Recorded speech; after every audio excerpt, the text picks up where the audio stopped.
What do smoke detectors, emergency lights, and nuclear power all have in common? Radiation. But what exactly is radiation?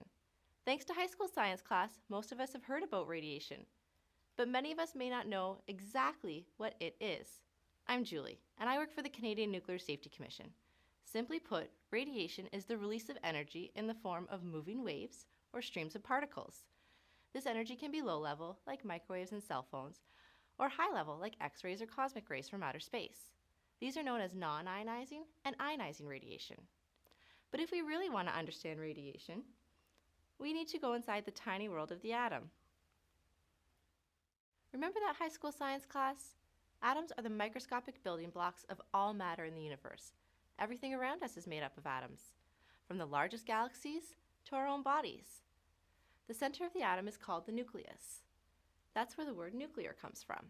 There is a tremendous amount of energy inside. The nucleus of an atom is made up of two particles, protons, which carry a positive charge, and neutrons, which have no charge. Outside the nucleus are electrons, which carry a negative charge.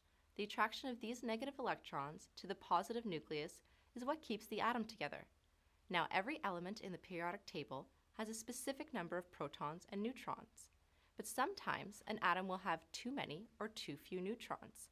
When this happens, it becomes unstable or radioactive. An unstable atom is called a radioisotope. For example, 2 extra neutrons in a hydrogen atom creates the radioisotope tritium. That's the stuff that helps make exit lights glow in the dark.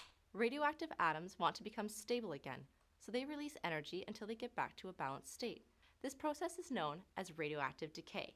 And there are 3 main types: alpha, beta, and gamma. Alpha particles are heavy and travel small distances. Beta particles are lighter and travel further. And gamma radiation is actually a wave, and it travels the farthest of all. The time it takes for half of the radioactive atoms of a radioisotope to decay is called a half-life. Half-lives can range from a fraction of a second to billions of years. Let me give you an example of how half-lives come into play in nuclear medicine. Doctors inject patients with the radioisotope technetium-99m, which emits gamma radiation. A gamma camera can then take pictures of the patient's insides to help with the diagnosis. The relatively short half-life of 6 hours for this radioisotope makes it ideal for these types of tests. Let's pretend these jelly beans are the nuclei of Tech-99m. After one half-life, half the atoms still in the body remain unstable or radioactive. After 2 half-lives, 1/4 of the atoms remain radioactive. After 3 half-lives, well, you get the idea. After 24 hours, almost all the radioactivity is gone, thanks to radioactive decay and the body's natural, shall we say, processing? And that ends our science class on radiation. Congratulations, you passed. Now for the bonus question. Can you tell me who keeps an eye on the nuclear sector in Canada? That would be us, the Canadian Nuclear Safety Commission. We regulate the use of nuclear substances and materials and ensure that all nuclear materials are used for peaceful purposes. We also work to protect your health and safety, as well as that of the environment. The Canadian Nuclear Safety Commission, the answers you need from a source you can trust. Visit us at nuclearsafety.gc.ca on YouTube or Facebook.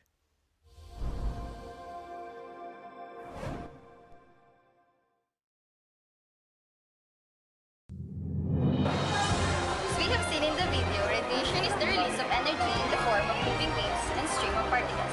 And now let us see what an ordinary student think about radiation and how it affects their daily lives.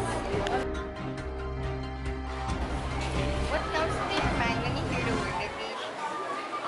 Radiation? I think there are some kind of waves that travel through space. And where do you think we can get radiation? But based on what I can see, it is emitted by electronic gadgets.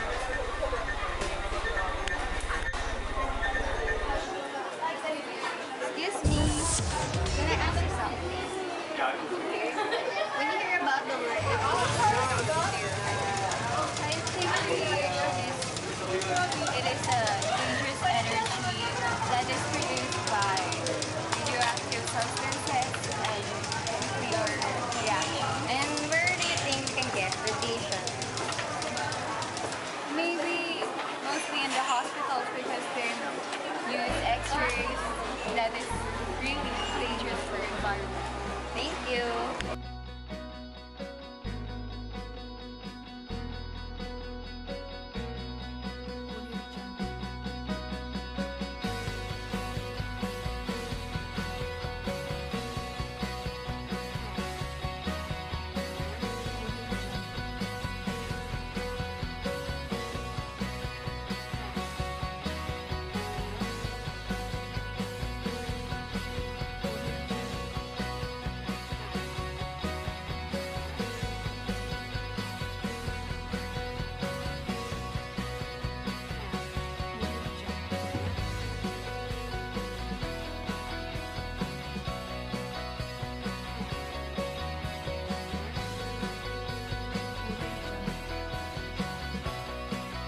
So basically, radiation are waves that passes through space and are also present in electronic gadgets.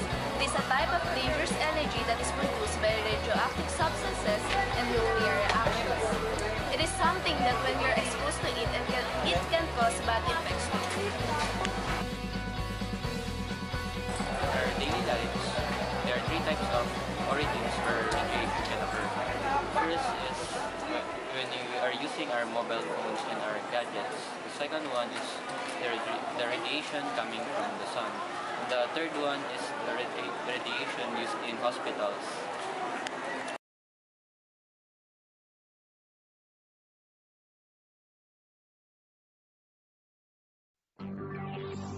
X-ray technology utilizes high-energy rays that can pass through certain body tissue and create imagery vital to diagnosis and treatment. The X-ray machine is composed of an X-ray tube that contains a pair of electrodes or conductors called a cathode and an anode. The cathode is a filament that releases energy with the introduction of an electrical current, much like that of a light bulb. The cathode energy is released in the form of electrons. The anode, located on the opposite end of the X-ray tube, is a disc made of tungsten, a material that attracts the electrons. When the electrons released from the cathode come in contact with the tungsten, they release energy in the form of photons. These highly energized photons are channeled through a lead cylinder and a series of filters, creating an X-ray beam. The X-ray beam is a high-energy beam that can be absorbed only by dense body tissues, such as bone. During an X-ray, a radiographic film is placed behind the patient, and the patient is placed between the film and the X-ray machine. The X-ray machine then focuses the energy beam at the specific area of the patient's body. As the X-ray energy passes through the patient's body, the photons of the beam reach the film and cause a chemical reaction. The areas where X-ray energy passes through the body become black, while the areas where energy is absorbed by the bones appear white. This process produces a radiographic, which is commonly referred to as an X-ray.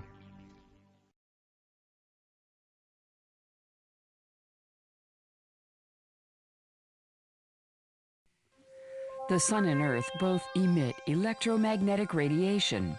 This movie will help you describe the differences between the types of radiation emitted by the Sun and the Earth. Electromagnetic radiation is energy that travels in the form of electromagnetic waves.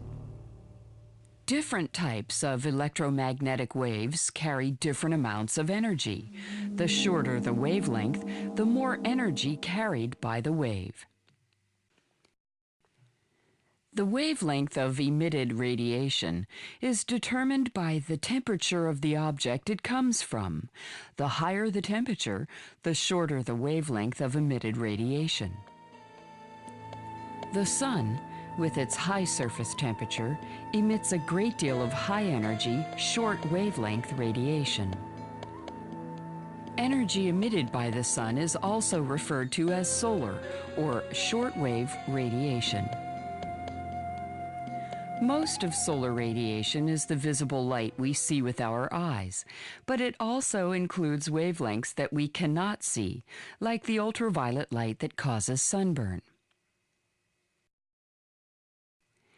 The Earth, however, being much cooler than the Sun, emits lower energy, longer wavelength radiation.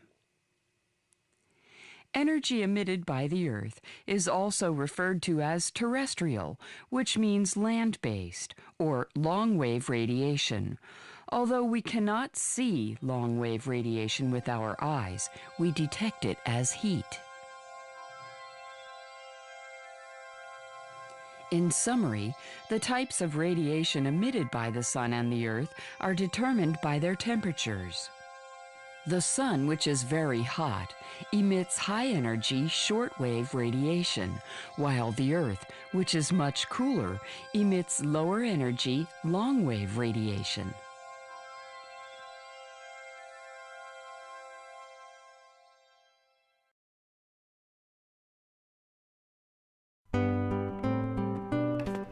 Effects of radiation to the environment.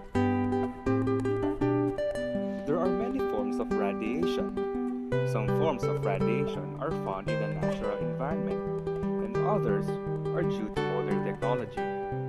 Whether natural or man-made, radiation can be both harmful and beneficial to the environment. At low levels, radiation can be beneficial to the environment.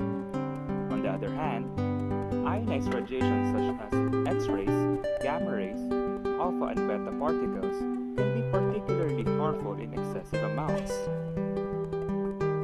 Natural radiation is often beneficial to plant growth. It is necessary for many plants to receive some form of non-ionizing radiation. Radiation that produces light in order for photosynthesis to occur is a positive effect that radiation has on plant life.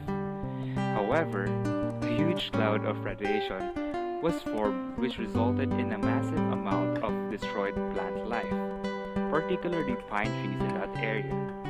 High doses of radiation can be devastating to the environment. The effect of radiation in the environment can be both dangerous and fatal to humans and animals. The damage it causes depends on the level of radiation and the resiliency of the organism. Radiation causes molecules to lose electrons, and thus destroying it. Killing certain enzymes in the body can simply make you sick. However, once radiation damages the DNA, the body may not be able to repair itself. This can increase the chances of both animals and humans developing cancer. The effects that radiation has on marine life can be dangerous. High levels of UV or ultraviolet radiation can cause a reduction in reproduction capabilities. It can also disrupt the timing that plants flower, which can result in changes in pollination patterns.